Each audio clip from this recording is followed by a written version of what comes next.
उदास चेहरे वालों के लिए अच्छी खबर है। कुछ देशों में आपको अपने ड्राइविंग लाइसेंस की फोटो में मुस्कुराने की इजाजत नहीं होती है। टेक्नोलॉजी के आगे बढ़ने के साथ अब एक नया एडवांस सिस्टम आ गया है जो ड्राइवर लाइसेंस की फोटो लेता है। ये बस आपकी रेगुलर 2D फोटो नहीं है। सिस्टम आपके चेहरे के अलग अलग हिस्सों को एनालाइज करता है और डेटा को इनक्रिप्ट करता है। फेशियल रिकॉग्निशन सॉफ्टवेयर के लिए आपके चेहरे को स्कैन करना आसान बनाने के लिए आपका चेहरा न्यूट्रल होना चाहिए। अगर आप चश्मा पहनते हैं तो हो सकता है कि आपको चश्मा हटाने के लिए भी कहा जाए। वैसे अगर आपने अपनी फोटो एक कॉफी कप पर लगाने के लिए ली होती तो क्या वो एक मग शॉट होता? दुनिया में पासपोर्ट केवल 4 रंग के होते हैं, नीला, लाल, हरा और काला। शेड्स अलग होते हैं लेकिन कुल मिलाकर सिर्फ ये 4 ही रंग होते हैं। किसी देश का पासपोर्ट किस रंग का होना चाहिए इस बारे में कोई आधिकारिक नियम नहीं है। सभी देश केवल इन रंगों को चुनते हैं, खास करके गहरे रंग, क्योंकि वे ज्यादा ऑफिशियल दिखते हैं। अगर अमेरिका का मन करे तो वो कल से चमकदार पीले रंग के पासपोर्ट जारी करना शुरू कर सकता है, लेकिन पीले रंग के पासपोर्ट उतने क्लासी नहीं लगेंगे। वैसे अमेरिकी पासपोर्ट हमेशा से नीले नहीं थे। 1918 में वे भूरे रंग के थे, लेकिन 1926 में वे लाल रंग के कर दिए गए। 1941 में उनका रंग बदलकर हरा कर दिया गया और 1976 में जाकर पासपोर्ट का रंग नीला किया गया। लेकिन नीला क्यों? अब पासपोर्ट के रंग का शेड अमेरिकन फ्लैग के स्टार फील्ड के जैसा है। रंगों की बात करें तो टेनिस की गेंद पीली होती है। पहले ये काली या सफेद थी और रंग कोर्ट के रंग पर निर्भर करता था। 1972 में इंटरनेशनल टेनिस फेडरेशन ने पीली गेंदों का इस्तेमाल करने का नियम बनाया, जैसा हम आज देखते हैं। इंसान की आंख को सबसे ज्यादा ठीक से दिखाई देने वाला रंग ब्राइट ग्रीनिश येलो है। टीवी पर टेनिस देखने वाले लोग इस रंग की गेंदों को बहुत जल्दी पहचान लेते हैं। इस रंग को ऑप्टिक येलो भी कहा जाता है। अक्सर इसका इस्तेमाल रोड साइंस के लिए किया जाता है। हे देखिए, इसी वजह से स्कूल बसेस पीली होती हैं, जिससे वो अलग दिखें। इंसान की आंख लाल रंग की तुलना में पीले रंग को ज्यादा आसानी से देख सकती है। साथ ही पीला रंग अंधेरे, धुंध और बरसात के दिनों में दिखाई देता है। बस का रंग असल में पीला नहीं है, ये थोड़ा नारंगी भी है। इस शेड का ऑफिशियल नाम भी है national school bus glossy yellow. Oh, cap के लिए भी यही सच है। बरसात के दिनों में भी वे आपको आसानी से दिखें, इसीलिए उन्हें पीले रंग से पेंट किया जाता है। टायर जिस रबर से बनते हैं वो असल में मिल्की व्हाइट होता है, लेकिन रबर को मजबूत बनाने और उसकी ड्यूरेबिलिटी को बढ़ाने के लिए प्रोड्यूसर्स इसमें कार्बन ब्लैक मिलाते हैं। ये टायर को उसका सिग्नेचर कलर देता है। आपने शायद कार या बाइक के टायर्स पर रबर के छोटे उभारों को देखा होगा। इनकी सबसे अजीब बात यह है कि इनका कोई इस्तेमाल नहीं होता। वे टायर बनाने के प्रोसेस के दौरान उभर आते हैं। तो सबसे पहले रबर को कार्बन ब्लैक के साथ मिलाया जाता है और टायर मोल्ड में डाल दिया जाता है। फिर इसे हाई एयर प्रेशर से पूरे मोल्ड में फैला दिया जाता है। लेकिन एक अच्छा टायर बनाने के लिए आपको रबर को इस तरह फैलाना होगा कि ये मोल्ड के पूरे सरफेस पर फैल जाए और कोई भी हिस्सा न छूटे। लेकिन एक समस्या है, मोल्ड और रबर के बीच एयर बबल्स बन सकते हैं।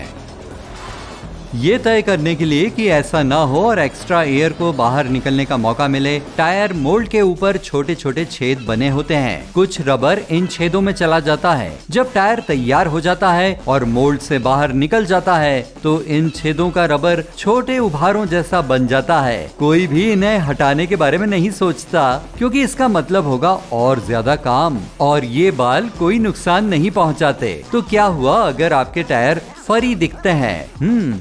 ज्यादातर लोगों को उनकी आवाज की साउंड पसंद नहीं होती। अब हमारे द्वारा भेजे जाने वाले कई ऑडियो मैसेजेस के साथ ये बेहतर होता जा रहा है। लेकिन 10 साल पहले जब भी लोग अपनी आवाज की रिकॉर्डिंग सुनते थे तो वे थोड़ा घबरा जाते थे। अपनी आवाज को पसंद नहीं करने के लिए एक फैंसी टर्म है, वॉइस कन्फ्रंटेशन। ये बात बहुत आम है, क्योंकि आप अपनी आवाज अलग तरह से सुनते हैं और इसके आदी होते हैं। आपकी आवाज की असल साउंड ज्यादा हाई पिच्ड और पूरी तरह से अलग होती है। साथ ही जब आप अपनी रिकॉर्ड की गई आवाज को सुन रहे होते हैं तो आपको उसमें ज्यादा इमोशंस सुनाई देते हैं। हो सकता है कि ये वैसा ना हो जो आप बताने की कोशिश कर रहे हैं। आपकी आवाज कुछ ऐसा भी बता सकती है जिसे आप नहीं कहना चाहते। एक स्टडी से ये भी पता चला है कि जब लोग जानते हैं कि ये उनकी आवाज है तो वे आवाज के प्रति ज्यादा क्रिटिकल हो जाते हैं। जिन लोगों ने अन्य रिकॉर्डिंग के बीच अपनी आवाज की रिकॉर्डिंग सुनी और वे ये नहीं जानते थे कि कौन सी आवाज उनकी है, उन्होंने अपनी आवाज को बहुत हाई रेट किया। मैं श्योर नहीं हूँ कि मुझे कौन सी आवाज सबसे अच्छी लगती है, ये वाली या ये वाली। मुझे इनमें से कोई भी खास पसंद नहीं है। हम कहाँ थे? तो एल्यूमिनियम फॉइल पर एक नजर डालें। इसकी एक साइड हमेशा चमकदार होती है और दूसरी थोड़ी डल। जब फॉइल को बनाया जाता है तो इसे स्पेशल रोलर से चपटा किया जाता है, लेकिन फॉइल इतनी पतली है कि रोलर से फट सकता है। इसलिए वे एक बार में 2 लेयर्स लेते हैं। रोलर की तरफ वाली साइड्स चमकदार हो जाती हैं और दूसरे साइड वाली डल हो जाती हैं। कैन और बॉटल सोडा का स्वाद अलग अलग होता है। केमिस्ट का कहना है कि ऐसा इसलिए है क्योंकि एल्यूमिनियम कैन्स में एक पॉलीमर लेयर होती है जो सोडा का कुछ टेस्ट सोख लेती है।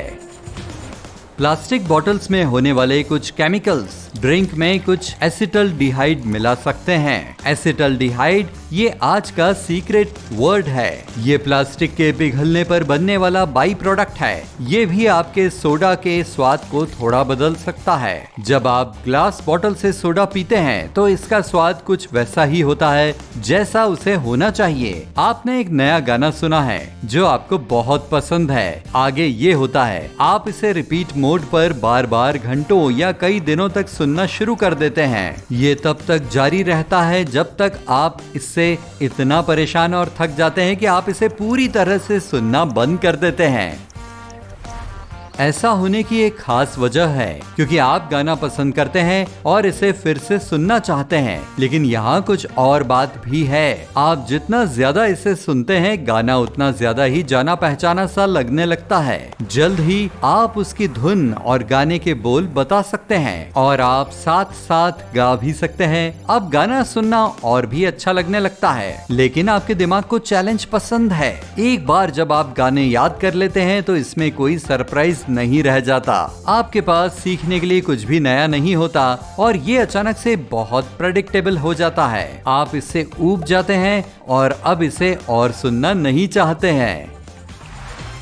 सनसेट और सनराइज काफी हद तक एक जैसे ही होते हैं। सूरज का छिपना या ऊपर उठना, फिर भी वे थोड़े अलग दिखते हैं। भले ही आप हमेशा ये नहीं बता सकते कि इनमें क्या अंतर है। इसकी वजह ये है कि दिन के खत्म होने पर हवा ज्यादा पॉल्यूटेड होती है। इसमें ज्यादा छोटे पार्टिकल्स होते हैं जो सनराइज की तुलना में रोशनी को अलग तरीके से फैलाते हैं। किसी फिल्म में फेक सनराइज को स्पॉट करने का भी एक तरीका है। कभी कभी मूवी मेकर्स असली सनराइज को फिल्माने के लिए जल्दी उठने में आलस करते हैं, इसलिए वे इसके बजाय सनसेट को फिल्माते हैं और फिर इसे टाइम रिवर्स कर देते हैं। लेकिन इसमें एक कैच है। असली सनराइज के दौरान सूरज ऊपर की ओर दाईं तरफ बढ़ता है, लेकिन सनसेट के समय ये नीचे की ओर बाईं तरफ चला जाता है। इसलिए जब मूवी मेकर्स सनसेट को रिकॉर्ड करते हैं और उसे टाइम रिवर्स करते हैं तो सूरज ऊपर से दाईं ओर की बजाय ऊपर उठकर बाईं ओर चला जाता है। क्या आपको फिल्मों में हुई गलतियां पकड़ना पसंद नहीं है?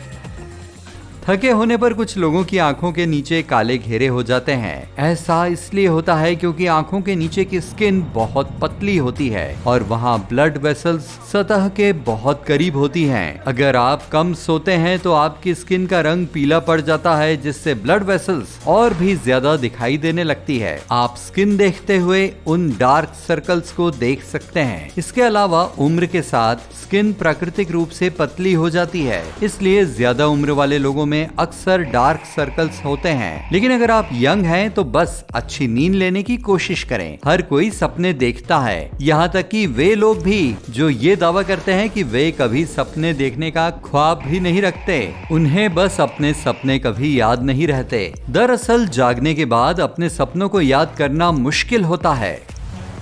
वैज्ञानिक अभी भी इस फेनोमेना के बारे में ज्यादा नहीं जानते हैं, लेकिन उनका कहना है कि लोग एक सर्टेन स्लीप स्टेज के दौरान सपने देखते हैं जो लगभग 90 मिनट तक रहती है। इस समय के दौरान इंसान की हार्ट बीट और ब्लड प्रेशर बढ़ जाता है और आपका दिमाग भी वैसे ही बिहेव करता है जैसे आप जागते समय करते हैं। अगर कोई इंसान इस स्लीप स्टेज के दौरान जागता है तो वो याद कर सकता है कि वो क्या सपना देख रहा है, कम से कम कुछ देर के लिए। अगले कुछ मिनटों में सपना आपकी याददाश्त से गायब होता जाता है और आप इसे फिर से याद नहीं कर सकते।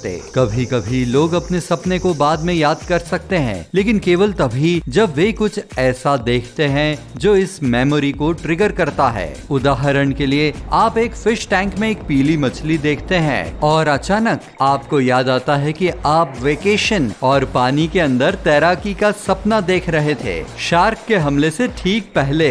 नहीं, ये तो सिर्फ मजाक है।